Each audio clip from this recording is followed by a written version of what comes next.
क्लाम्बरधरं विष्णुं शशिवर्णं चतुर्भुजं प्रसन्नवदनं ध्यायेत् सर्वविघ्नोपशान्तये।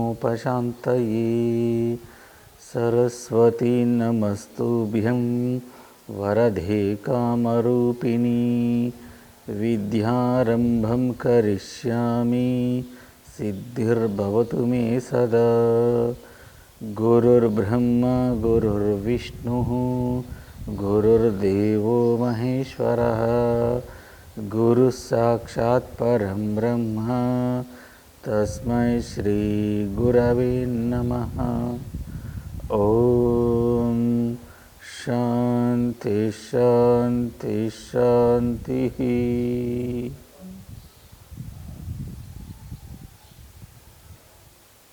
Namaste to one and all.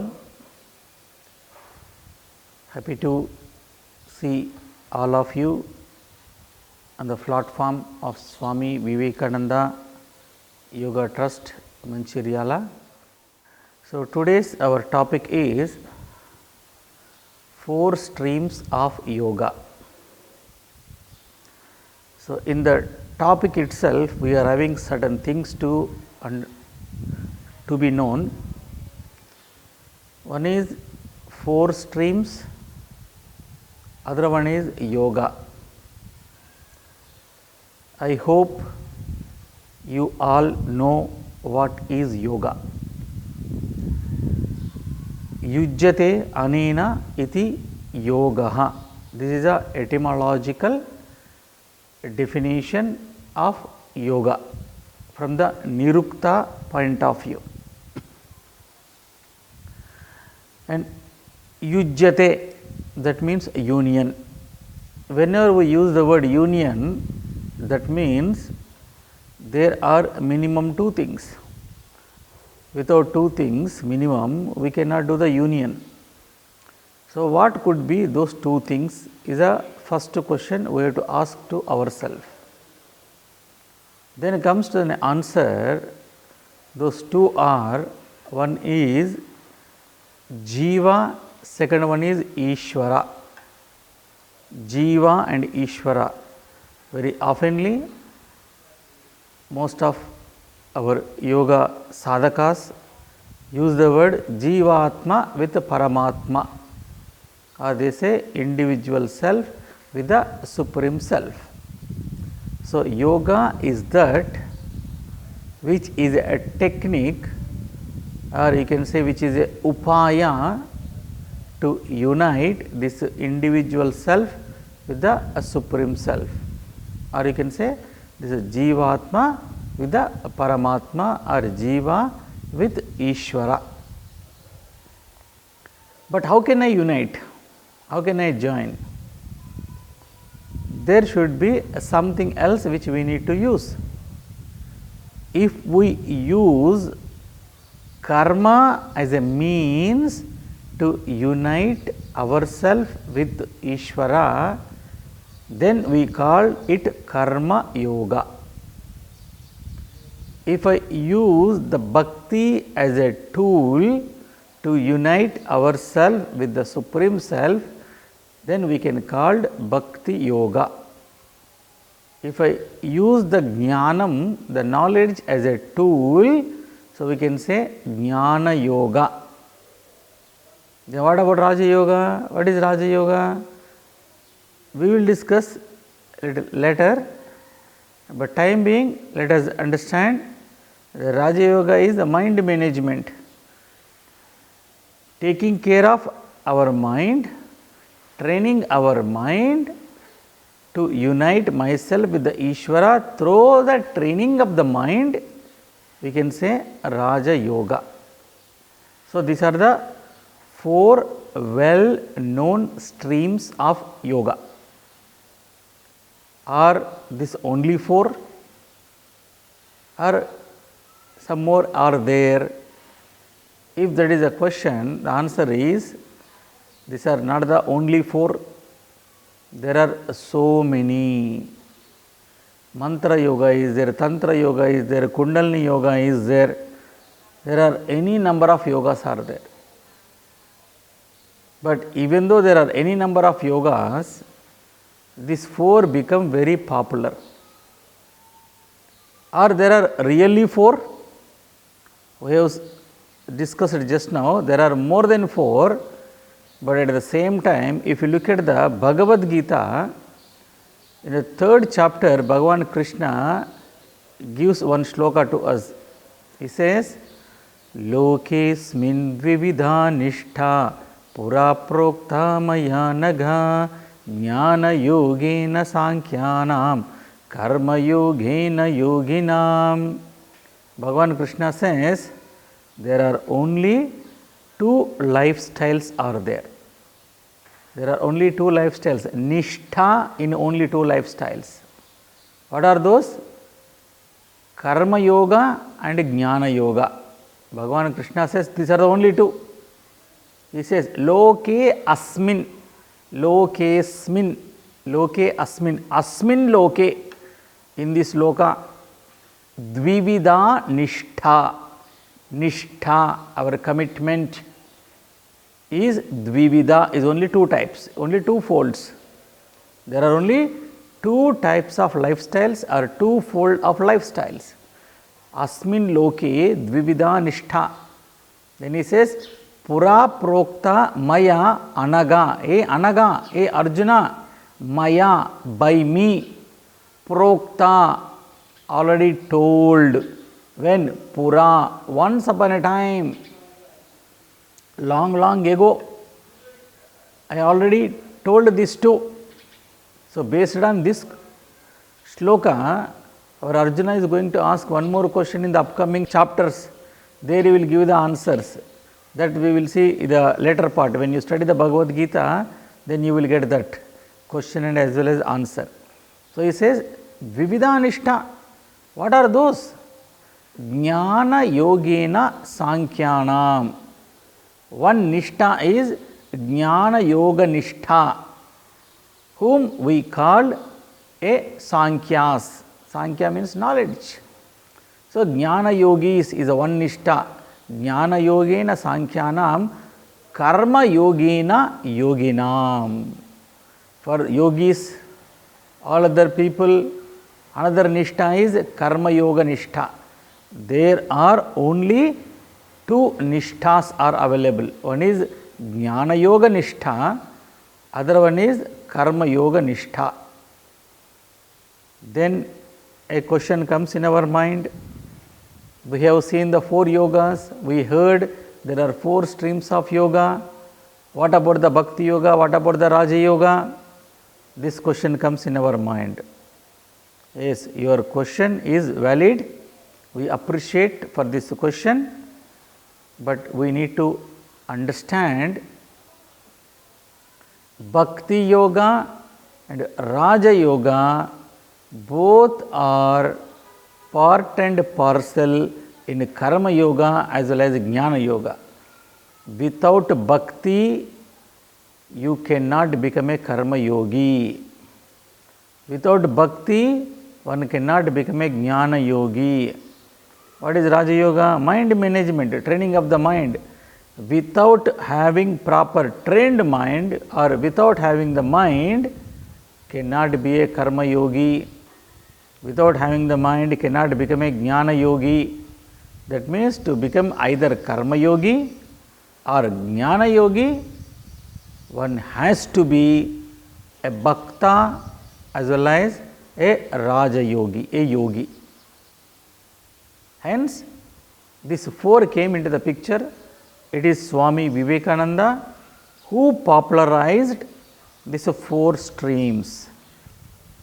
There is a beautiful statement by Swami Vivekananda.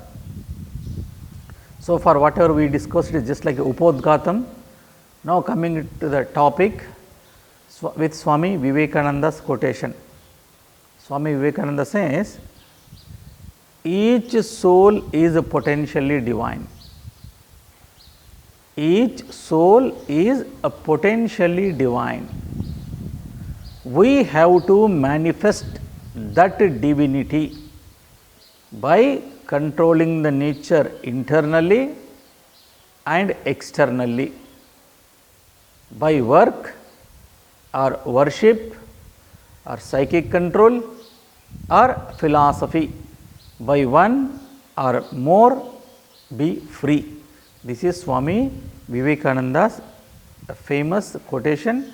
All the yoga teachers, especially those who are doing the VYASA with VYASA, should memorize this statement, this quotation of Swami Vivekananda.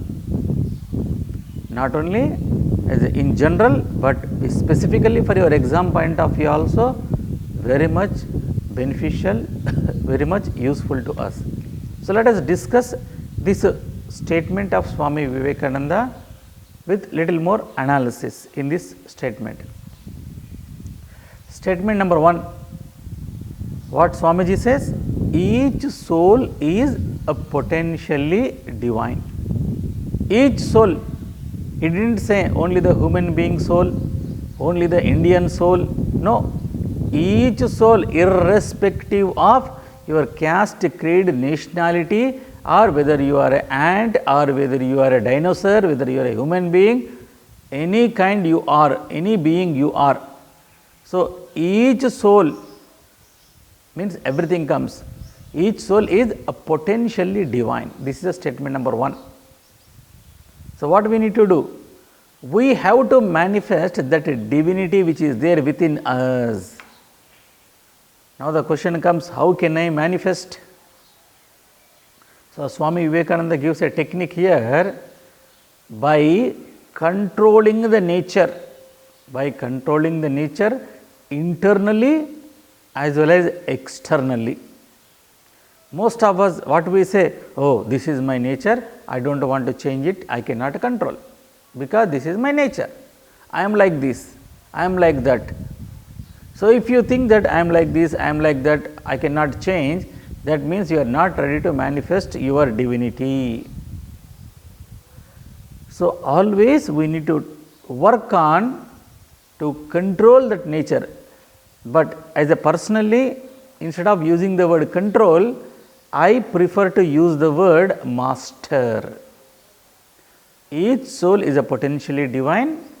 We have to manifest the divinity by mastering oneself internally and externally, by mastering the nature of our own self internally as well as externally.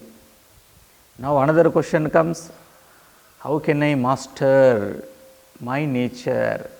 How can I control my nature, whether it may be internally or maybe it externally? How can I?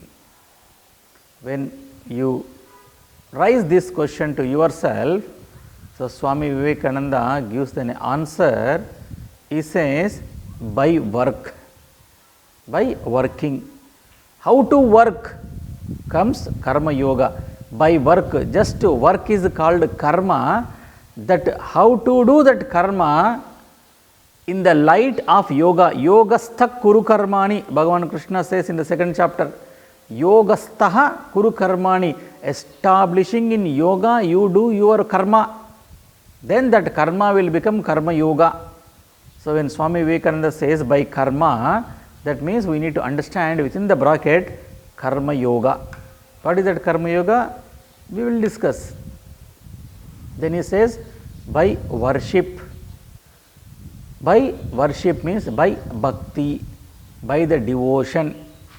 Through the devotion, you can able to control the nature internally and externally. So, what is the devotion? How can I tap the grace of Ishvara in the Bhakti yoga? So, that is a second topic for us. So, by worship means within the bracket we need to understand Bhakti yoga.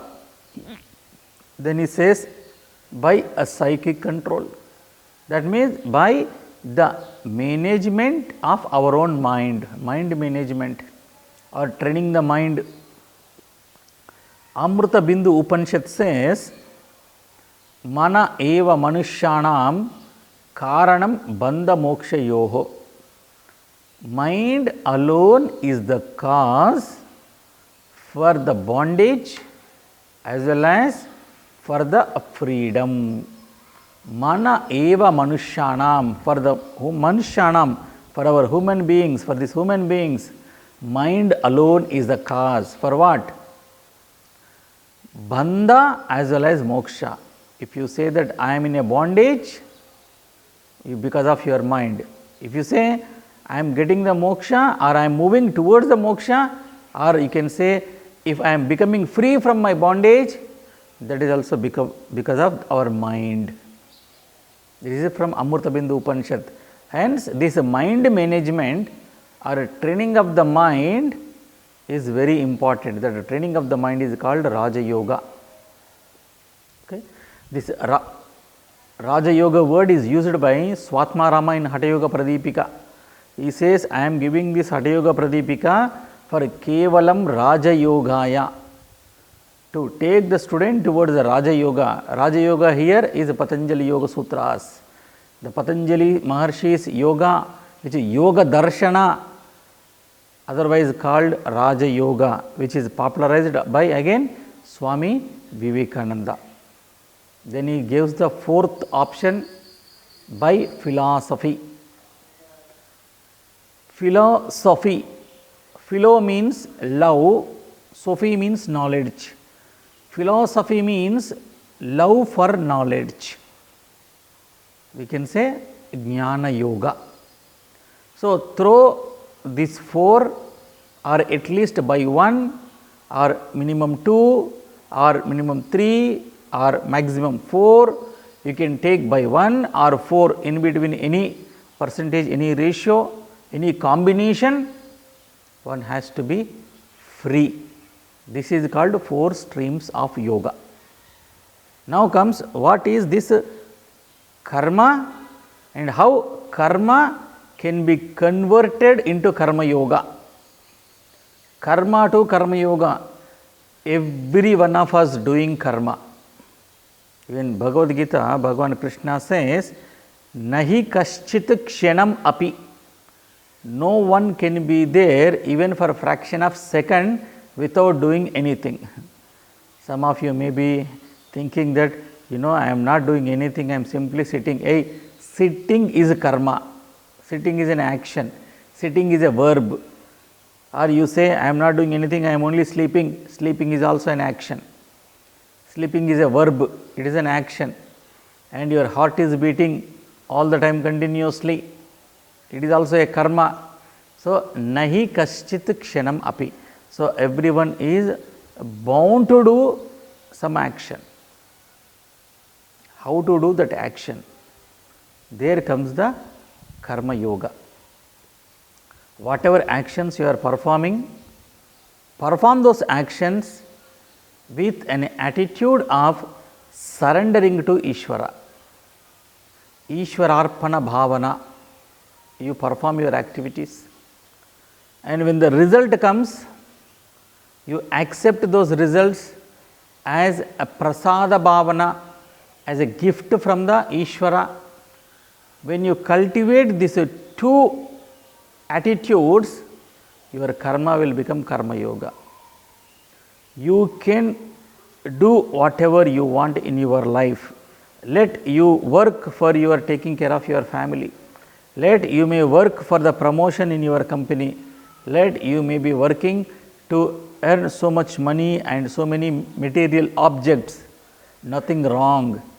You please continue to procure all the material objects, but you need to remember the two things to make that your work into karma yoga. Whatever actions you are performing to procure those objects, to gain those objects, or to fulfill your desires, see that you are offering that action to Ishvara. And when you are successful in your life, don't say that because of you only you are successful. You need to bring the Ishvara, because by the grace of Ishvara, I became a successful person. If I am achieved something in my life, you should recognize, you should remember, because of the grace of Ishvara. When these attitudes are there, the karma will become karma yoga. And over a period of time, as the more and more you become a successful person in the life, a thought comes in our mind because of the maturity you are bringing Ishvara in your life.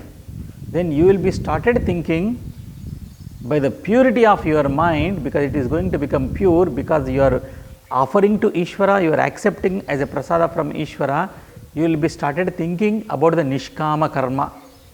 So far I am doing many things for my own self, let me do something for the society also.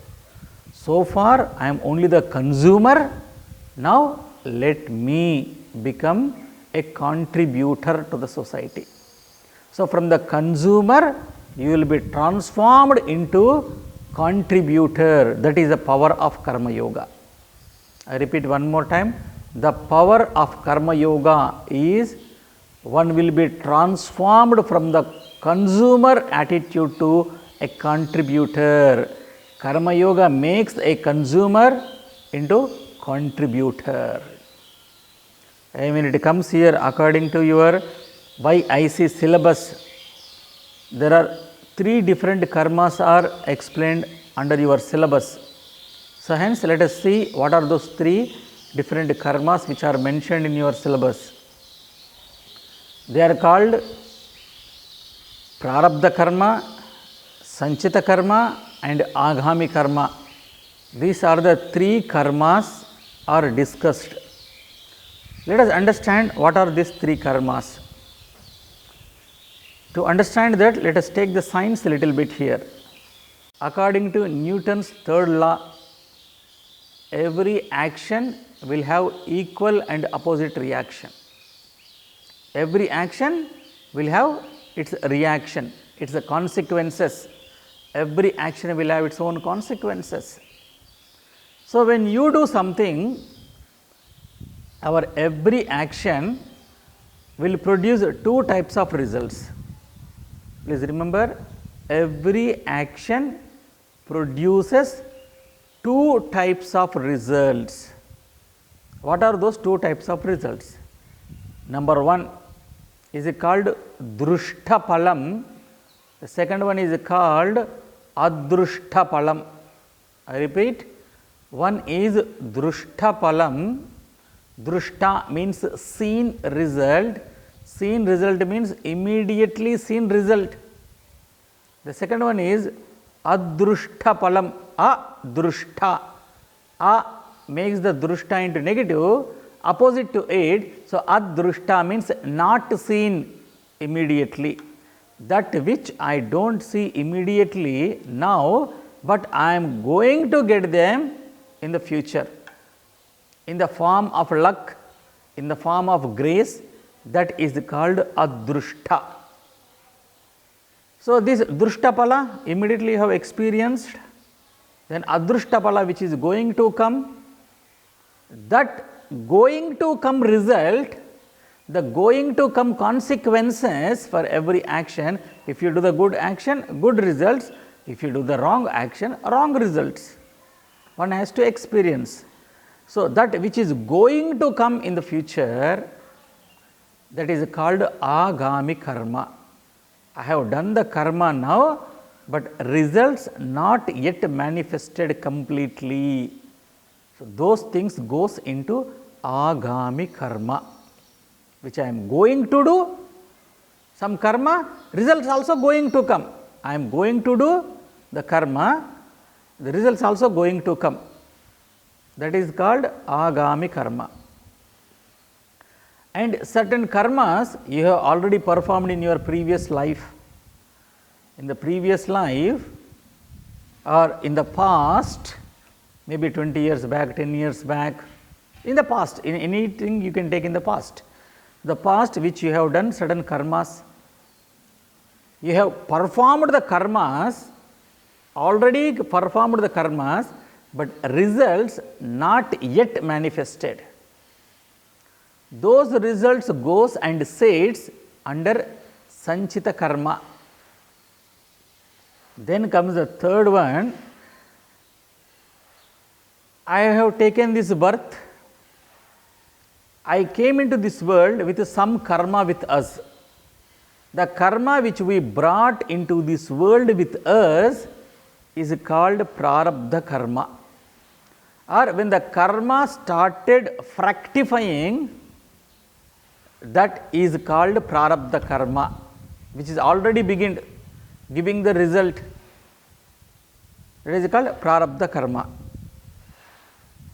And for a jnani, for a yogi, sanchita karma and agami karma, both the karmas are going to be neutralized completely, become like a ashes. There will not be any effect. The sanchita karma as well as agami karma, these two will not be there for a yogi or for a jnani. Only prarabdha will continue. Prarabdha will continue. Because of the prarabdha karma, we got this body. Already certain karmas manifested. We are already experiencing them in this life. As long as this life is there, prarabdha will be there. In another way to say, the proper way to say is, as long as prarabdha is there, prarabdha karma is there, life continues. But because of the knowledge, one may not get affected by those results.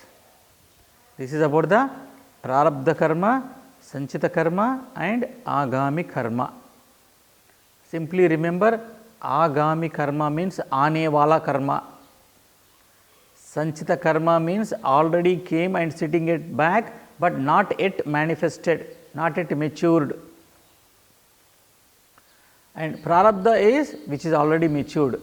The matured karma is called prarabdha karma. Not yet matured is called sanchita karma, but which is going to come in the future, not yet started, it is called agami karma. This is about the three types of karmas, a side topic, not with the mainstreams. Because of your syllabus, we brought this one.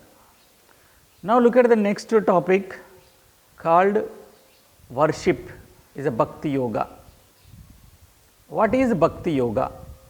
According to Panini Sutras, this bhakti is a word which is coming from a dhatu called bhaj. Bhaj is a dhatu. You know that yoga is a word, the root of the yoga from the Sanskrit is yuj. Yuj is yujjate anena iti yoga, that is the one dhatu. For the bhakti, it is called bhaj. Bhaj sevayam, bhaja sevayam. Bhakti is a word used in the terms of seva. Ishvara aradhana, Ishvara seva. That is called bhakti yoga. How can I gain the grace of Ishvara? How can I develop this bhakti in us? So here comes Bhagavata Purana. In the Bhagavata Purana, the Navavidha Bhakti is explained, 9 modes of Bhakti. But my dear friends, if you want to study more about the Bhakti Yoga, in the Bhagavad Gita, from chapter number 7 up to chapter number 12, predominantly talks about the Bhakti.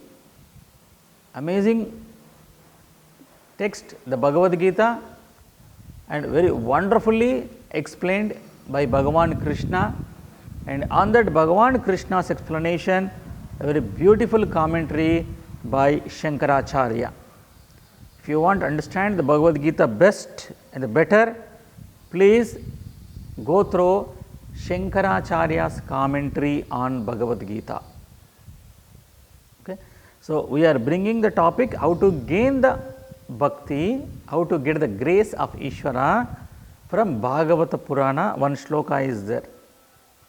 Shravanam Kirtanam Vishnu Smaranam Padasevanam Archanam Vandanam Dasyam Sakyam Atmanivedanam. There are 9 forms are given in the Bhagavata Purana, and amazing shloka. Each word like a Shravanam, Kirtanam, Smaranam, Archanam, Padasevanam can be discussed a length of time.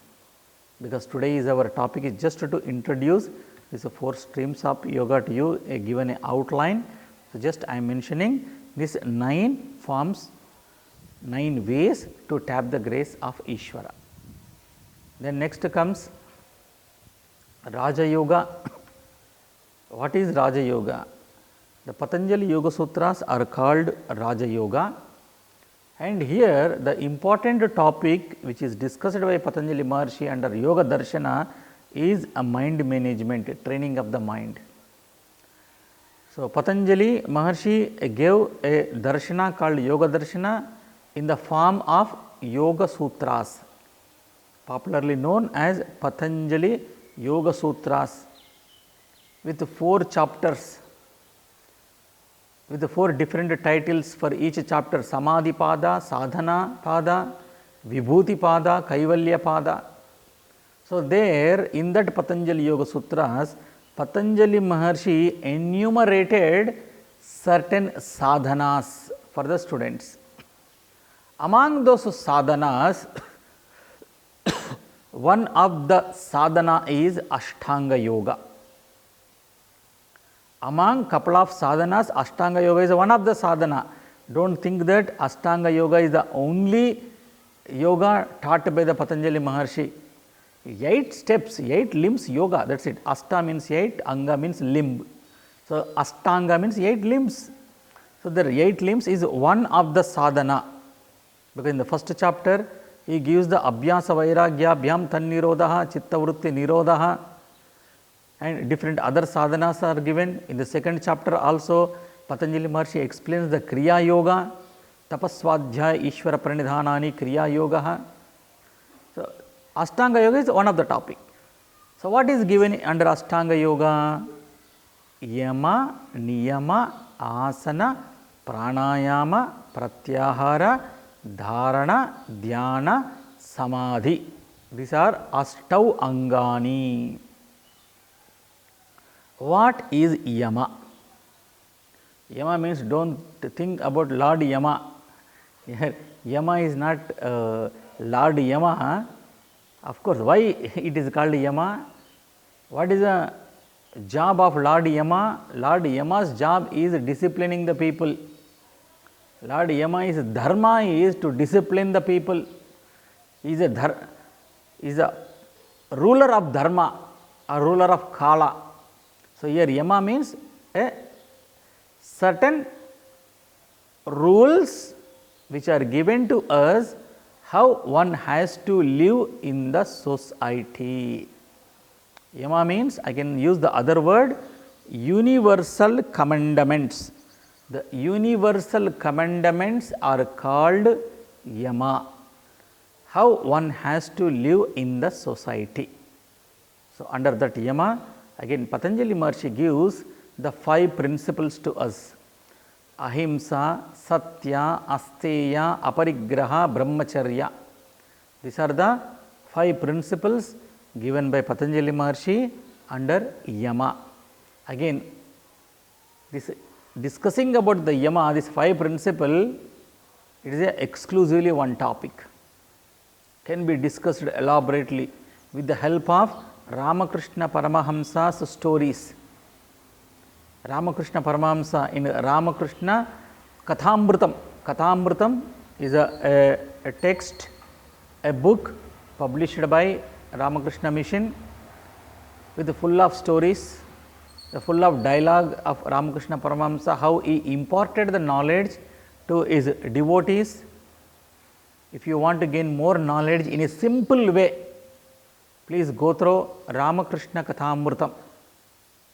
So, in the Ramakrishna Kathamritam, Ramakrishna Paramahamsa given a couple of stories while discussing with his devotees. So, this Yama, the universal commandments, can be discussed along with the stories. Just I will give a hint for you while talking about the Ahimsa. Ramakrishna Paramahamsa gives a snake story. He gives the instruction there, you need to hiss, but do not bite. Just I am giving a clue to you. I am not explaining the story to you now, because I want you all If you are seriously interested to know more and more yoga, sadhana, yoga, jnanam in the yoga, please go through the Ramakrishna Kathamrutam. Amazing teachings by Ramakrishna Paramhansa in a simple language, very simple. For that you don't require to have any other knowledge. If you are able to read, that is enough. In every language it is available, in all Indian languages it is available. Then comes the second step under Ashtanga Yoga is Niyama. Niyama means the personal disciplines. How one has to live for one's own self. How one has to live for one's own self. Living in the society is one aspect, living for one's own self is another aspect. Example, when you are walking in a street or when you are driving on the road, there are certain traffic rules which has to be followed for the benefit of everyone, so that traffic will be very clean, clear, there will not be any traffic jams, everyone can able to reach their destiny on time, the smooth traffic will be there. There you cannot go and drive the way you want. So, these are called yamas, that is example. Now, what about the niyamas? Personal disciplines. Personal disciplines in the sense how we can understand. Example, the moment when you get up, brush your teeth, that is your own personal. If you don't brush your teeth properly, you are going to get the diseases, teeth diseases will be there, which is not good. Take the bath every day, which is good for your own self, and eat the food which is very pure, which is very good, healthy food, healthy diet. If you eat the healthy diet, you will be healthy, that is good for you. When you are healthy, you can able to do your activities very sincerely, without delaying. This is like a personal discipline. So, please understand, yama is universal commandments, how one has to live in the society, or in another way, because of your action immediately there will be effect in the society. They are called yamas. Niyamas, because of your actions immediately you are going to get effect. Maybe later definitely your family members will get effect. If you are not feeling well, if you are unhealthy, definitely your family members also feels very sad. So, that is a secondary level, but primarily immediately it affects on you. So, these are the niyamas. So, yama niyamas are the base for a yogi. If you want to become a yogi, one has to implement this yama niyamas in the life.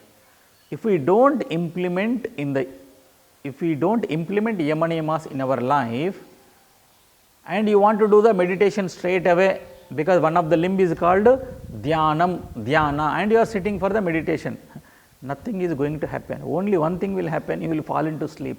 Whenever you sit for the meditation, what happens? You will fall into sleep, because the strong foundation was not there, yama niyama foundation was not there.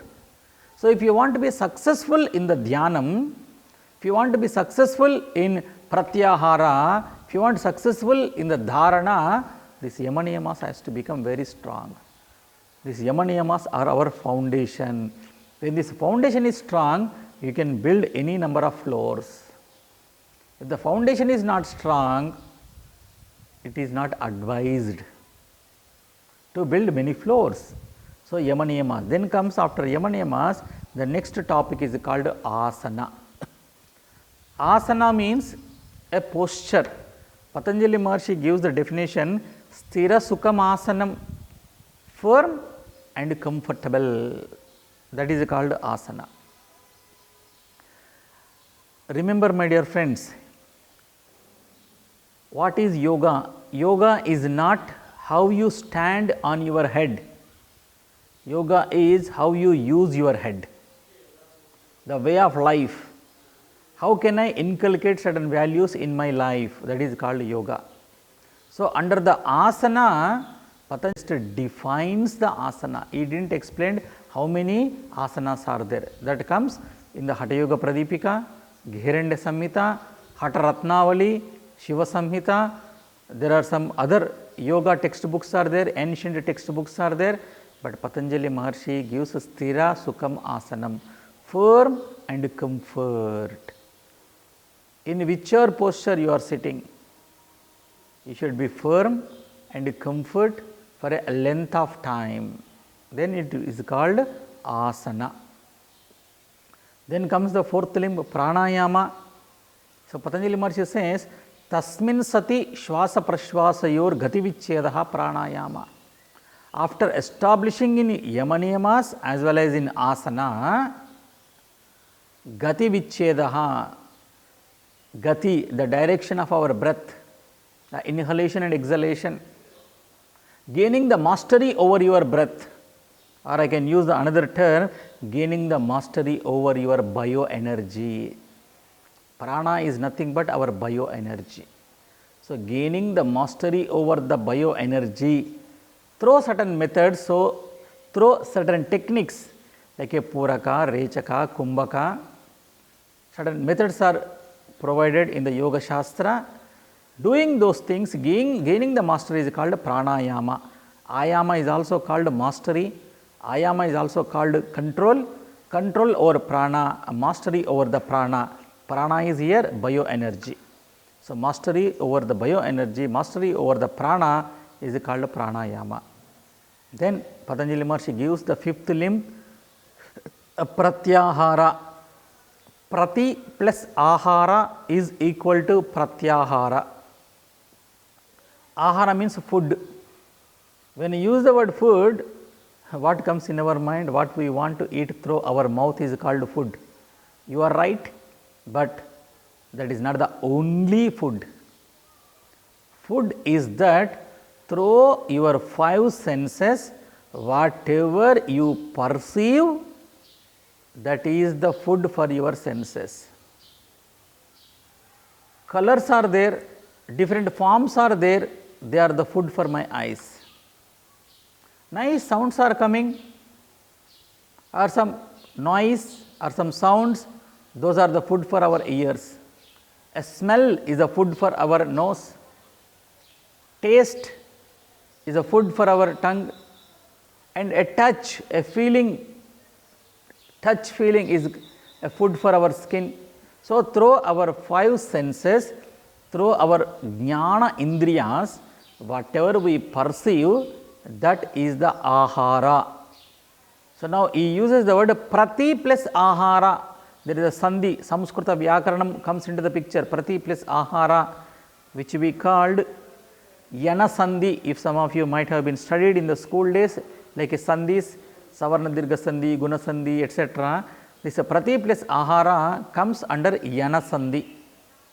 That means prati plus ahara is equal to pratyahara. Going away from the ahara is called pratyahara. Going away from the ahara, if you understand properly, we have to slightly modify it. Withdrawing our five senses from the sense objects is called pratyahara. We are having the jnanendriyas, each jnanendriya having its own object of perception. So, withdrawing my senses from its own objects is called pratyahara. After withdrawing my five senses, what I need to do? For that you should understand how you are going to withdraw your senses. How can I withdraw my senses? So, for that you need to understand, in Indian school system, in the schools we will learn, this is basic science. If anything you want to perceive through your senses, mind should be there behind the senses. If the mind is not there behind your senses, senses are not going to perceive. These senses are like a sensors. Sensors want to perceive any objects if there is no CPU is connected with the sensors. If there is no technology, no computer, if no software, if it is not connected, sensors will be there like your CCTV camera, but it is not going to record any data. It will be collecting the data, but you have to connect to a system where the storage is taking place, the cloud storage is taking place. If it is not, storage is not taking place, it is not going to record. Example, now this class is going on, this talk is going on. Most of you know how to operate the Zoom.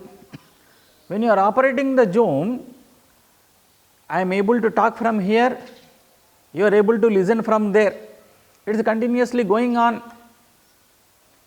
But if I disconnect my laptop with internet, what is going to happen?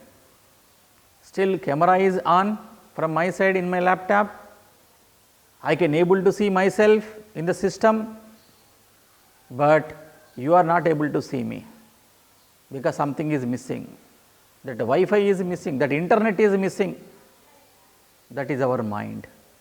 That mind, if it is not behind the senses, senses are not going to receive the information, it just goes on. That means withdrawing the senses means it is not that you should withdraw literally your senses from the sense objects. It means withdraw the mind from the sense objects. That is pratyahara. Withdraw the mind from the sense object and divert that mind towards yourself, your Atma. Because of what your mind is able to function, towards that you have to take your mind. That is pratyahara. Unless you don't withdraw your mind from the external objects in another way, unless you don't withdraw your mind from your senses are continuously will be keeping on reporting to you, you will be continuously analyzing those reports, those information. So, hence withdraw the mind. After withdrawing the mind, what I need to do? Pathanjali Maharshi introduces the dharana. Focus on any one object. It may be internal, it may be external. Let all other senses withdrawn, use only one sense if you are using any object externally, or if you are choosing any object internally, you shut all the five senses from outside. But for a beginner, shutting all the five senses, concentrating within ourselves will be more challenge, more difficult. Hence, there is a methodology, there are some steps. So, first step, it is introduced by Pathanjali Maharshi in the first chapter itself. First step, look at the external object, one object. Like you practice the Om meditation in the VYASA, you will be focusing at the Om, you will be looking at the shape of the Om, you will be looking at the form of the Om, you will be looking at the colors of the Om, you will be finding out each and every shape, the Chandravanka, etc., every object, every related object of the Om. That time your senses are shut down, withdrawn, your smell is withdrawn, everything is withdrawn, only one object. So, my mind is absolutely tuned with one sense, I am perceiving. Then I close my eyes. I shut down that sense of I also, I close my eyes. Then whatever I have perceived through my eyes, I will be recollecting through the mind. I am concentrating only on that particular object. Or it may be you are closing all your senses, closing your eyes, and you will be doing the japa, taking the mantra. Again remember, when I say closing all the senses means, don't close your eyes, nose and everything completely and do your japa. Let inhalation, exhalation continue, but I am not bothered about that one. My mind is focusing only on my mantra japa, that is also dharana. So, when your dharana, in English we can translate as a concentration, when this concentration is intensified, it will become meditation.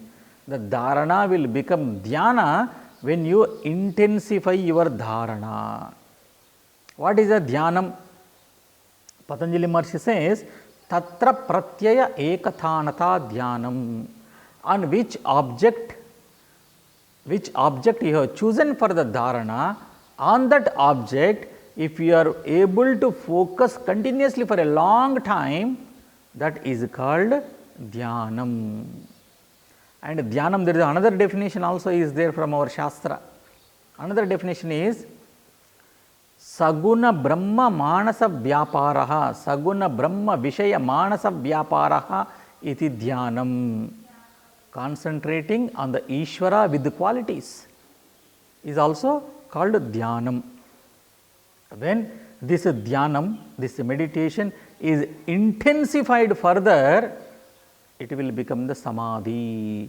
You will be absorbed into the object of meditation, into the object of dharana. You will forget about your own self, that you are doing the meditation.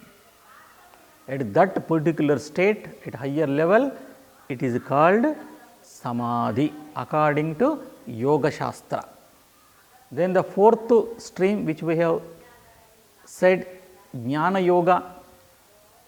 In the Jnana Yoga, two important points we need to know. What are those two important points? The point number one, what are the qualifications are required to gain the knowledge? That is the one point. The second point is, what are the stages involved in Jnana Yoga? I will explain first the stages. What are the stages in Jnana Yoga? There are three stages. They are called Shravana, Manana, Nididhyasana. Shravanam, Mananam, Nididhyasanam. Shravanam, listening to the Shastra. Guru Mukataha, that is called Shravanam. It is not that I will be listening in the YouTube or any talks, MP3 player or my mobile, keeping the earphones in my ear, I will be doing the walking and going around. That is not Shravanam. That is only hearing, that is not called listening. So, Guru Mukataha, sincerely, dedicatedly committing to yourself for the study, when you listen, that is called Shravanam.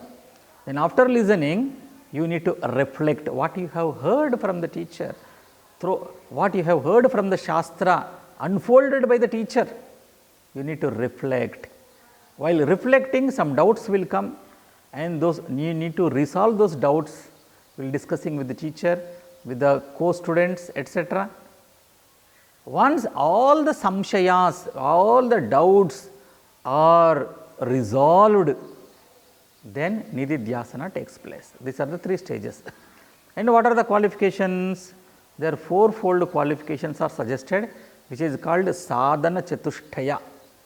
One is called Viveka, second one is Vairagya, third one is Shat Sampat, the fourth one is Mumukshutva. And a question comes here, Srinivasji, can I first develop these fourfold qualities, then I will start the Shravanam? It is going to be like this. First I will learn the swimming, then afterwards I enter into the swimming pool. Will it happen? When you can learn the swimming? While entering into the swimming pool, or you can use the word water. When can I learn the swimming? While entering into the water only I can learn the swimming. Thank God, during this pandemic time onwards, so many things came into the online, including our yoga also, it is online. But I don't think so that no one started any course in swimming online swimming course. So, first I will teach you online how to swim, then afterwards you go and jump into the swimming pool. Thank God, I don't heard anyone started like this. Our Jnana Yoga also is like that. Don't wait, let me gain this qualification, then I start the Shravanam. No. Whether the moment when you desire for the study, you begin, simultaneously the fourfold qualifications also we will gain. As long as we are not gained these fourfold qualifications, even though we are doing the Shravanam, don't worry, we will not enter into the Nididhyasanam. So, simultaneously, don't think, don't worry, oh I don't have these qualities, I don't have the Viveka, I don't have the Vairagya, I don't have the Shat Sampat, I don't have the Mumukshutvam, what to do? You have the Mumukshutvam, that I am desired to be happy, that itself is enough for us.